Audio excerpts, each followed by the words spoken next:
प्यारे बच्चों, सुप्रभात। आज हम कक्षा 8वीं विषय हिंदी व्याकरण गुलमोहर उप विषय पाठ 17 क्रिया तथा क्रिया के भेद व्याख्यान 1। बच्चों, आज हम अपनी पाठ्य पुस्तक हिंदी व्याकरण पुस्तक गुलमोहर से पाठ 17 क्रिया तथा क्रिया के भेदों के बारे में अध्ययन करेंगे। आज हम अपने व्याख्यान में क्रिया क्या होती है, क्रिया के कितने भेद होते हैं, ये सब पढ़ेंगे। सबसे पहले क्रिया क्या है? किसी काम का करना या होना, जिससे हमें यह पता लगे कि काम कब हुआ है, किस समय हुआ है, उसे काल कहते हैं। लेकिन क्रिया किसी काम के करने या होने को कहा जाता है।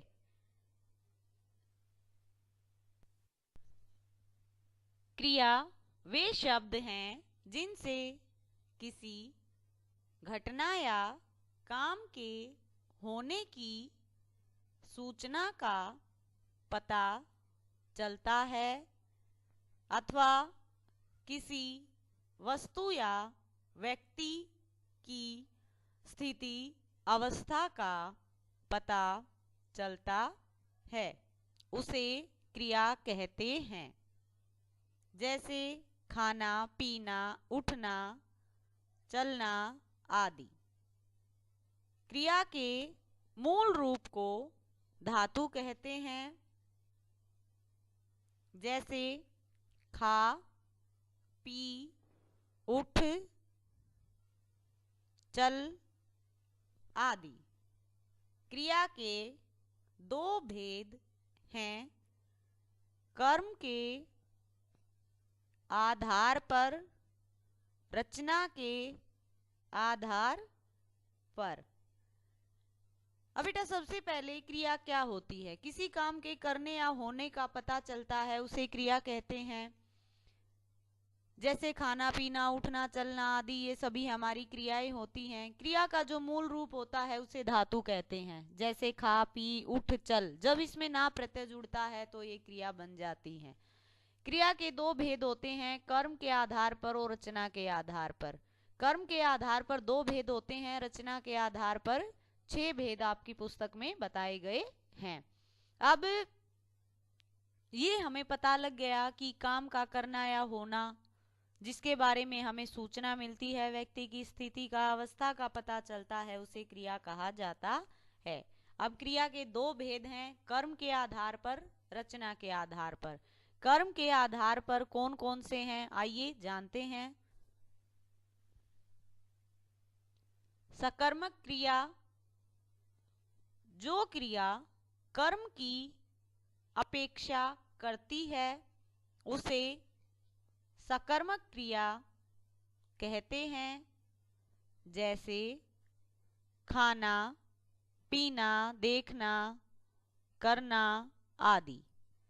सकर्मक क्रिया के लिए यह आवश्यक नहीं कि वाक्य में कर्म का प्रयोग हो। जैसे मैं फिल्म देख रहा हूं, तुम कब देखोगे। सब लड़कियों ने गीत गाया था, तुमने क्यों नहीं गाया। उपयुक्त वाक्य के दूसरे वाक्य में कर्म का लोप हुआ है, फिर भी दोनों वाक्यों की क्रिया सकर्मक है। सकर्मक क्रिया के दो भेद होते हैं, एक कर्मक, द्विकर्मक क्रिया। अब बेटा, सकर्म क्रिया, स यानी सहित, कर्म कर्म के साथ, जिस क्रिया में कर्म लगा होता है उसे सकर्मक क्रिया कहा जाता है। अब यहाँ पर जैसे कि सकर्मक क्रिया में पहचान कैसे करेंगे? प्रश्न के उत्तर में क्रिया जिस वस्तु या निर्जीव संज्ञा की अपेक्षा करती है वह संज्ञा मुख्य कर्म तथा प्रत्यक्ष कर्म कहलाती है। किसे, किसको? प्रश्न के उत्तर में जिस प्राणी या सजीव संज्ञा की अपेक्षा की जाती है वह संज्ञा गौण कर्म या प्रत्यक्ष कर्म कहलाती है। अब प्रश्न करने पर जब हम प्रश्न करते हैं क्या, किसे और किसको, हमें अगर उत्तर मिलता है वहां पर आपकी सकर्मक क्रिया होती है। कई बार जैसे कि अब दूसरी जो आपकी क्रिया है अकर्मक क्रिया, उस क्रिया में कर्म का हमेशा लोप होता है, मुख्यतः भाववाचक संज्ञा के लिए उपयोग की जाती है, उसमें कर्म नहीं होता। लेकिन सकर्मक क्रिया में कई बार ऐसा देखा जाता है कर्म का अभाव होता है लेकिन फिर भी वह सकर्मक क्रिया होती है। जैसे सब लड़कियों ने गीत गाया तुमने क्यों नहीं गाया, तो इसमें कर्म का लोप हुआ लेकिन फिर भी यहाँ पर क्या है, सकर्मक क्रिया है। सब लड़कियों ने यानी किसने गीत गाया, लड़कियों ने। तुमने क्यों नहीं गाया, तो यहाँ पर क्यों क्यों स्वयं ही एक आपका प्रश्न बन गया है, इसलिए यहाँ पर ये सकर्मक क्रिया हुई है। अब इसके भी दो उपभेद हैं या भेद हैं, एक कर्मक क्रिया और द्विकर्मक क्रिया। एक कर्मक क्रिया जिस क्रिया में केवल एक ही कर्म होता है उसे एक कर्मक क्रिया कहते हैं। जैसे धोबी ने कपड़े धोए, क्या धोए, कपड़े। नौकर ने काम किया, क्या किया, काम। द्विकर्मक क्रिया जिस क्रिया में दो कर्म होते हैं उसे द्विकर्मक क्रिया कहते हैं। जैसे पिताजी ने पड़ोसियों को सामान दिया, क्या दिया, सामान। किसे, पड़ोसियों को। मैंने सब्जी वाले से सब्जी खरीदी, क्या खरीदी, सब्जी। किससे, सब्जी वाले से। अब यहाँ पर स्पष्ट हो गया कि जहां पर केवल एक ही कर्म होगा वहां पर एक कर्मक क्रिया होगी। जैसे धोबी ने कपड़े धोए, धोबी ने क्या धोए, कपड़े धोए। नौकर ने काम किया, नौकर ने क्या किया, काम किया। द्विकर्मक क्रिया जिस क्रिया में दो कर्म पाए जाते हैं उसे द्विकर्मक क्रिया कहते हैं। जैसे पिताजी ने पड़ोसियों को सामान दिया, क्या दिया, सामान। किसको दिया, पड़ोसियों को। मैंने सब्जी वाले से सब्जी खरीदी, मैंने सब्जी वाले से सब्जी खरीदी। मैंने सब्जी वाले से क्या खरीदी, सब्जी खरीदी। यहाँ पर किसे, किससे, क्या प्रश्न बन रहे हैं और यहाँ पर आपकी कौन सी क्रिया है, ये सकर्मक क्रिया है। अब यहाँ पर अकर्मक और सकर्मक की पहचान होती है। जैसे क्रिया अकर्मक है या सकर्मक, इसकी पहचान करने के लिए वाक्य की क्रिया पर क्या तथा किसे या किसको प्रश्नवाचक शब्दों से प्रश्न करते हैं और देखते हैं कि इन दोनों प्रश्नों के उत्तर में वह क्रिया किसी संज्ञा की अपेक्षा करती है या नहीं। अपेक्षा करने का अर्थ है क्रिया द्वारा यह कामना करना कि वाक्य में उसके साथ कोई न कोई कर्म उपस्थित हो। अपेक्षा करने का अर्थ क्या है, क्रिया द्वारा काम करने का, यानी वाक्य में कोई न कोई कर्म उपस्थित है या नहीं। अब अकर्मक क्रिया किसे कहते हैं? अकर्मक क्रिया वह क्रिया है जो वाक्य में कर्म की अपेक्षा नहीं करती। जैसे हंसना, रोना, आना जाना आदि। उदाहरण है पिताजी दफ्तर चले गए, तुम क्यों रो रहे हो। अब यहाँ पर पिताजी दफ्तर चले गए। जैसा कि मैंने बताया कि वाक्य में प्रश्न पूछा जाए और उत्तर आपको क्या किसे किसको में मिले तो आपकी सकर्मक क्रिया होगी, लेकिन प्रश्न पूछा जा रहा है और उत्तर में कहां से आपको जवाब देना है। पिताजी कहाँ चले गए? दफ्तर चले गए। कहाँ से मिला? तो यहाँ पर अकर्मक क्रिया होती है। तुम क्यों हंस रहे हो? तुम क्यों रो रहे हो? अब इन वाक्यों में जैसे कि खुद ही प्रश्न बन गया है, इसलिए यहाँ पर क्या है, ये अकर्मक क्रिया है। क्यों रो रहे हो? क्यों हंस रहे हो? अब यहाँ पर रो रहे हो, कितनी देर से रो रहे हो? कोई समय निश्चित नहीं है। रो रहे हो केवल क्रिया हुई है, इसलिए अकर्मक क्रिया है। आगे है अब रचना के आधार पर क्रिया के भेद। रचना के आधार पर क्रिया के कितने भेद होते हैं? अब रचना के आधार पर क्रिया के 6 भेद बताए गए हैं। 6 भेदों में कौन कौन से हैं? रचना के आधार पर क्रिया के 6 भेद हैं। सरल क्रिया, संयुक्त क्रिया, सामासिक क्रिया, मिश्र क्रिया, प्रेरणार्थक क्रिया, नामिक क्रिया। नंबर 6 नामिक क्रिया। अब हमने इससे पहले कर्म के आधार पर पढ़ा। कर्म के आधार पर क्रिया के 2 भेद बताए, सकर्मक क्रिया और अकर्मक क्रिया। सकर्मक क्रिया के 2 भेद हैं, एक कर्मक क्रिया और द्विकर्मक क्रिया। जहां एक कर्म होगा वहां एक कर्मक, जहां 2 कर्म होंगे वहां पर द्विकर्मक। अब रचना के आधार पर 6 भेद बताए गए हैं, सरल क्रिया, संयुक्त क्रिया, सामासिक क्रिया, मिश्र क्रिया, प्रेरणार्थक क्रिया और नामिक क्रिया। अब इनका विस्तार से अध्ययन करते हैं। सरल क्रिया किसे कहते हैं? संयुक्त क्रिया किसे कहते हैं? सामासिक क्रिया क्या होती है? मिश्र क्रिया क्या होती है? प्रेरणार्थक क्रिया क्या है? ये सब हम विस्तार से अब जानते हैं।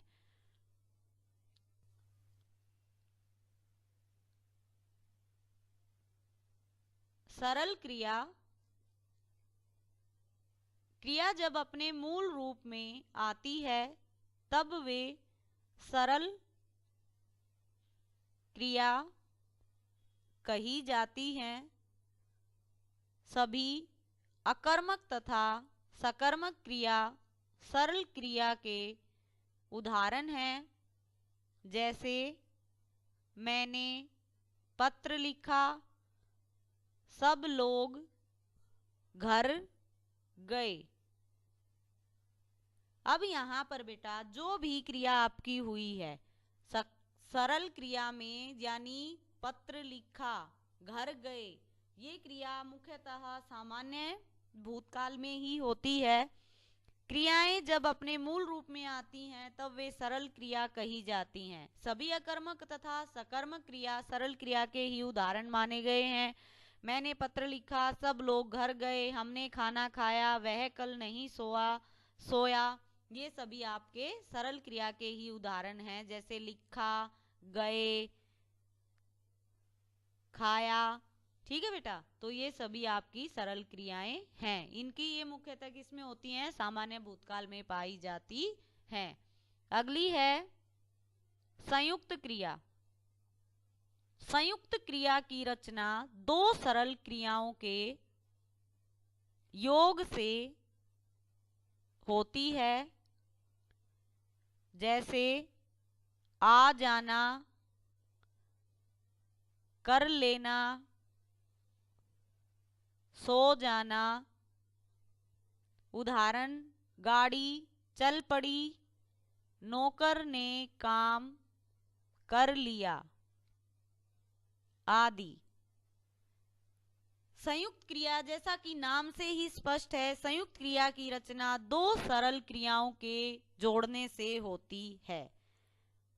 संयुक्त क्रिया की पहली क्रिया से ही क्रिया के मुख्य अर्थ का पता चलता है। जैसे आ जाना में क्रिया का मुख्य अर्थ आना ही है, जो पहली क्रिया आ से निकल रहा है।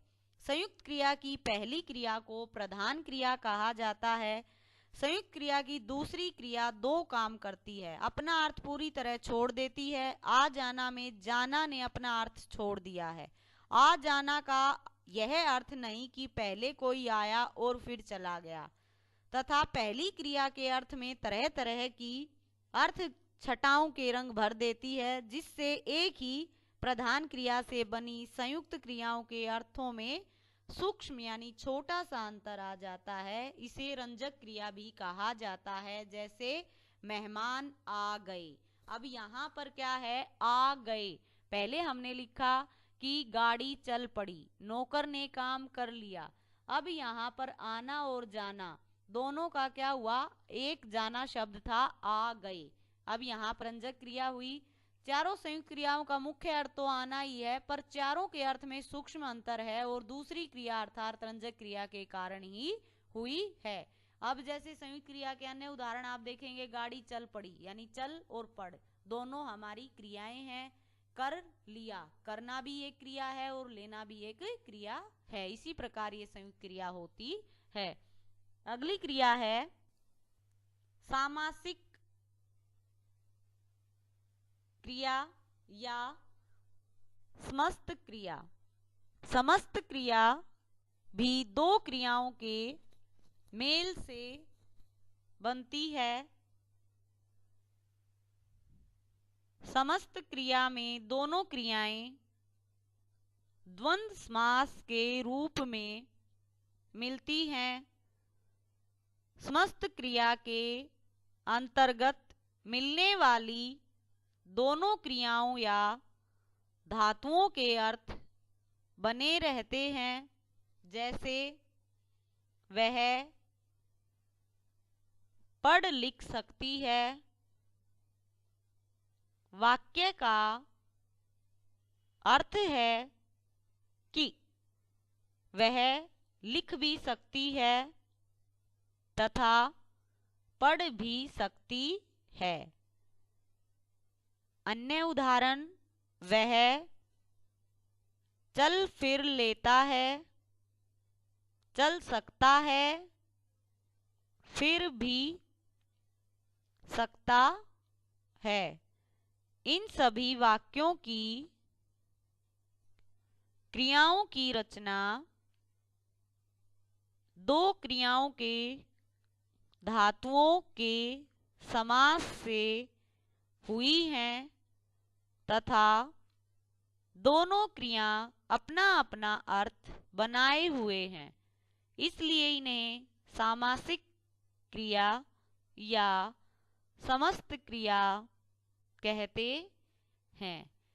अब ये क्या है, ये दो क्रियाएं होती हैं, ये भी दो क्रियाओं के मेल से बनती हैं और इनका प्रयोग द्वंद्व समास के रूप में। इसकी मुख्य पहचान क्या है, जो हमारे समास हमने पढ़े थे द्वंद्व समास यानी दोनों पक्ष बराबर होते हैं, तो यहाँ पर दोनों क्रियाओं का अपना महत्व होता है और दोनों क्रियाएं अपने महत्व को बनाए रखती हैं। इस प्रकार से ये समस्त क्रिया या सामासिक क्रिया के नाम से जानी जाती हैं। पहली क्रिया यानी चल फिर, अब चल भी सकता है, फिर भी सकता है, पढ़ भी सकता है, लिख भी सकता है और बीच में योजक चिन्ह इनके लगा रहता है, यही इस क्रिया की मुख्य पहचान होती है। मिश्र क्रिया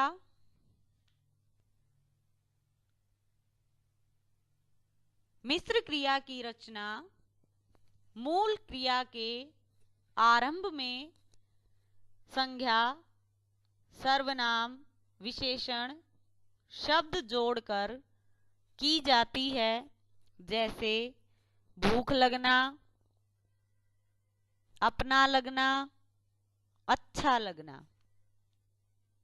अब जो मिश्र क्रिया होती है उसकी पहचान क्या है कि क्रिया के आरंभ में संज्ञा, सर्वनाम, विशेषण, शब्द जोड़कर इनकी रचना की जाती है। अब यहाँ पर मैंने लिखा भूख लगना, भूख क्या है, हमारी संज्ञा है, लगना क्या है, क्रिया, तो ये किससे बनी, संज्ञा से बनी। अपना लगना, अपना क्या है, सर्वनाम है, लगना क्या है, क्रिया है, तो ये सर्वनाम से बनी। अच्छा क्या है, विशेषण है, लगना क्या है, क्रिया है, तो विशेषण संज्ञा सर्वनाम तथा विशेषण शब्दों के जोड़कर बनाई जाती है, इसलिए इसे मिश्र क्रिया कहा जाता है। इनकी पहचान क्या है कि इनके आरंभ में, क्रिया के आरंभ में संज्ञा सर्वनाम विशेषण शब्द लगाए जाते हैं और ये दोनों साथ साथ ही लगेंगे, इसलिए इन्हें मिश्र क्रिया कहा जाता है। इंग्लिश में इन्हें कॉम्प्लेक्स वर्ब कहा जाता है। अगली है प्रेरणार्थक क्रिया। इस क्रिया में कर्ता स्वयं कार्य न करके दूसरे को कार्य करने के लिए प्रेरित करता है। जैसे राधा ने धोबी से कपड़े धुलवाए। इसके भी दो भेद होते हैं, प्रथम प्रेरणार्थक तथा द्वितीय प्रेरणार्थक। अब यहाँ पर क्या है कि जो करता है वो स्वयं कार्य नहीं करेगा, दूसरे को कार्य करने के लिए प्रेरित करेगा, वहां पर यह क्रिया होती है। जैसे मैंने नौकर से काम करवाया, माँ ने आया से बच्चे को नहलवाया, राधा ने धोबी से कपड़े धुलवाए। ये सभी आपकी क्या हैं? प्रेरणार्थक क्रियाएं हैं। इसके भी दो भेद हैं, प्रथम यानी पहली प्रथम प्रेरणार्थक क्रिया तथा द्वितीय प्रेरणार्थक क्रिया। मीरा बच्चे को चलाती है, प्रथम प्रेरणार्थक। मीरा नौकर से बच्चे को चलवाती है, द्वितीय प्रेरणार्थक। तो यहां पर दोनों क्रियाओं के उदाहरण मैंने आपको बताए। नामिक क्रिया। संस्कृत के मनीषियों ने संज्ञा, सर्वनाम, विशेषण तीनों को नाम कहा है। संस्कृत में नाम, संज्ञा, सर्वनाम, विशेषण में प्रत्यय जोड़कर अनेक क्रिया शब्द बनाए जाते हैं तथा ऐसी क्रियाओं को नामिक क्रिया या नाम धातु क्रिया कहा जाता है। जैसे लालच, ललचाना, टक्कर, टकराना। आपने नामिक विशेषण भी पढ़ा था, अब यहाँ पर नामिक क्रिया भी आपने पढ़ा। नाम धातु क्रिया को ही नामिक क्रिया कहते हैं। इसमें जैसे कि हाथ से हथियाना, बात से बतियाना, लात से लतियाना, इस प्रकार से आप क्रिया को बनाते हैं। शर्म से शर्माना। अब संज्ञा शब्दों से बनाई जाती हैं, सर्वनाम शब्दों से बनाई जाती हैं, विशेषण शब्दों से बनाई जाती हैं। जो संस्कृत के ज्ञाता हैं, जो मनीषी हैं, उन्होंने संज्ञा, सर्वनाम, विशेषण तीनों को ही नाम की संज्ञा दी है और इनको जोड़कर, इनमें प्रत्यय जोड़कर, यानी पीछे, प्रत्यय कहाँ जुड़ते हैं? पीछे। जब इनमें प्रत्यय जोड़ा जाता है तब अनेक क्रियाएं बन जाती हैं। और वो क्रियाएं किन किन से बनती हैं? संज्ञा, सर्वनाम, विशेषण शब्दों से, लेकिन प्रत्यय जोड़कर बनाई जाती हैं। अब बेटा हमने पढ़ा क्रिया किसे कहते हैं, क्रिया के कितने भेद होते हैं, रचना के आधार पर कितने भेद हैं, कर्म के आधार पर कितने भेद हैं, ये सब हमने अपने व्याख्यान में पढ़ा। अब हम अपने अभ्यास को करते हैं। हमारे अभ्यास का पहला प्रश्न है, अभ्यास कार्य प्रश्न 1, क्रिया किसे कहते हैं? क्रिया के कितने भेद हैं?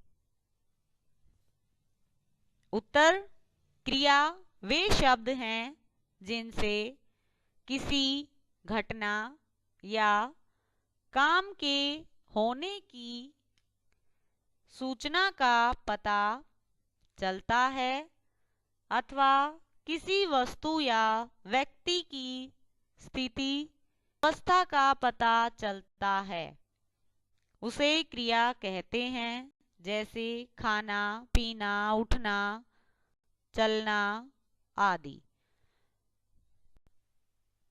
क्रिया के दो भेद होते हैं। कौन कौन से हैं? कर आधार पर और रचना के आधार पर।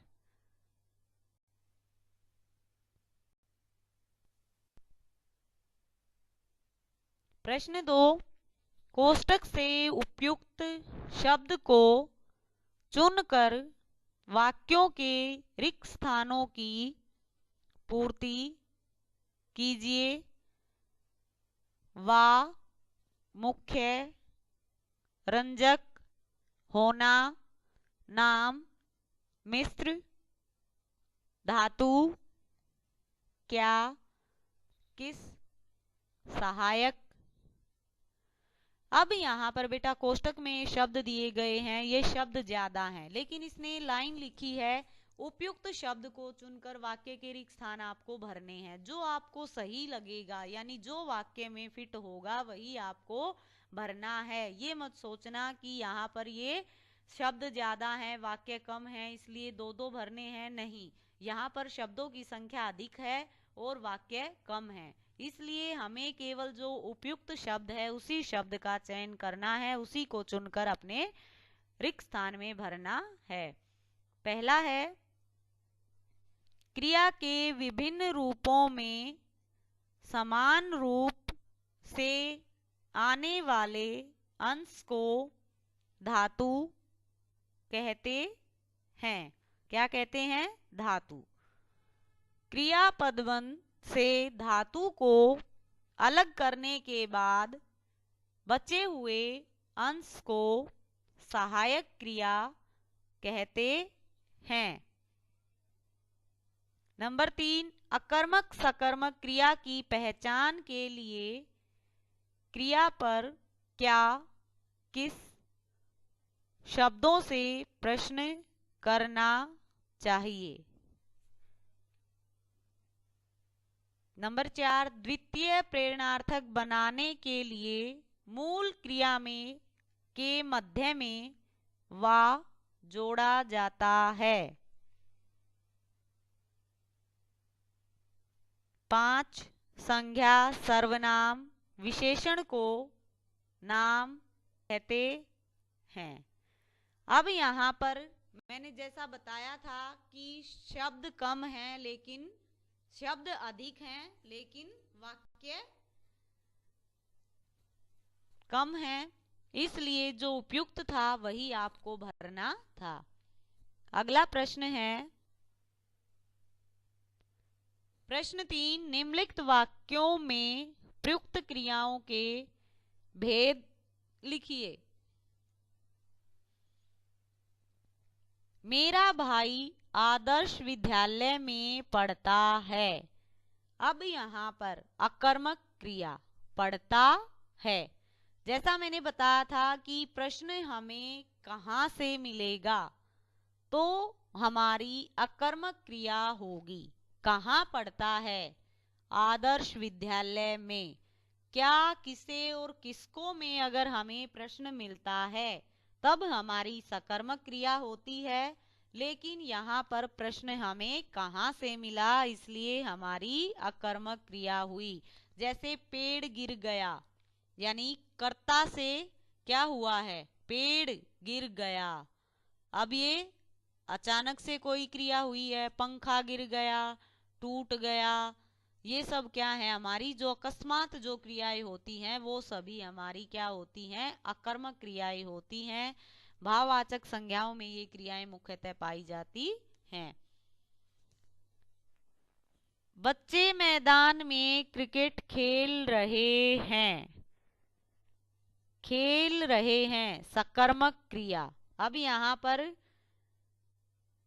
क्रियाओं के भेद यानी खेल रहे हैं, क्या खेल रहे हैं, क्या से प्रश्न है, उत्तर हमें क्या मिला? क्रिकेट खेल रहे हैं, यानी सकर्मक क्रिया। नंबर 3, मेरी बात मत झुठलाओ, नामिक क्रिया। झुठलाओ, झूठ से झुठलाना, झुठलाओ, ठीक है। तो यहाँ पर कौन सी क्रिया बनी? नामिक क्रिया।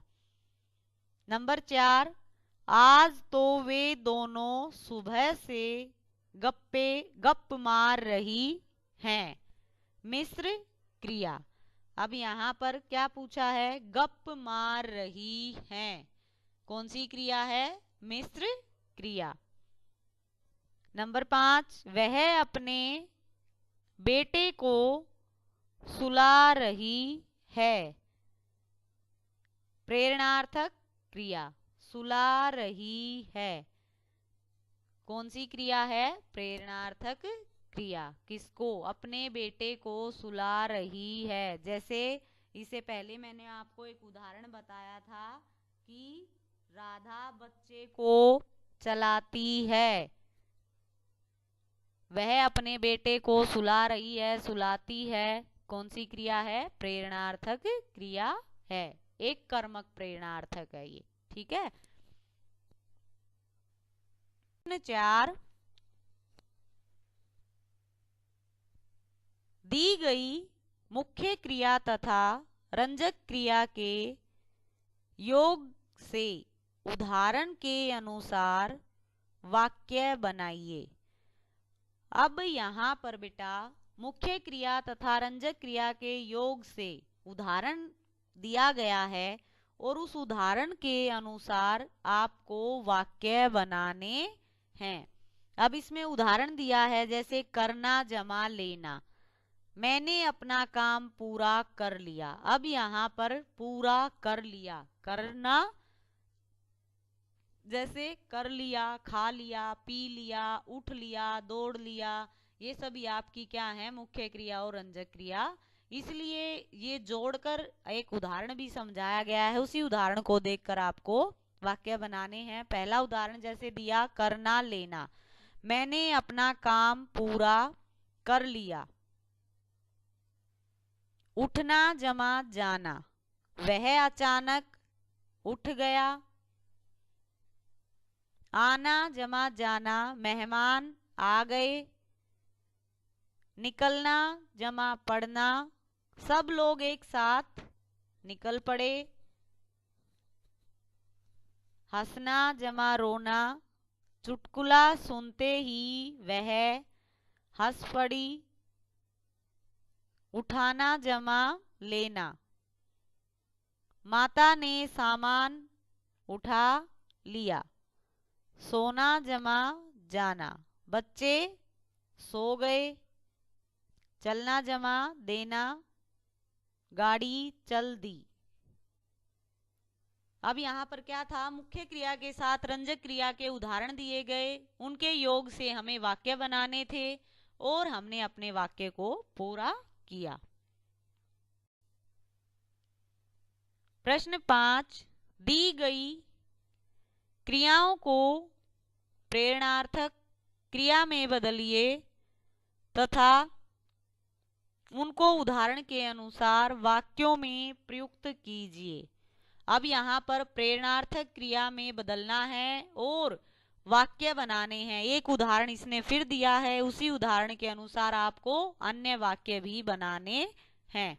पहला उदाहरण है करना, कराना और करवाना।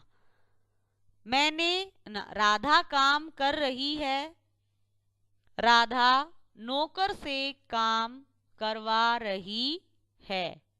दूसरा उदाहरण वाक्य है देखना, दिखाना, दिखवाना। मैंने मोहन को फिल्म दिखाई, मैंने रमेश से मोहन को फिल्म दिखलवाई।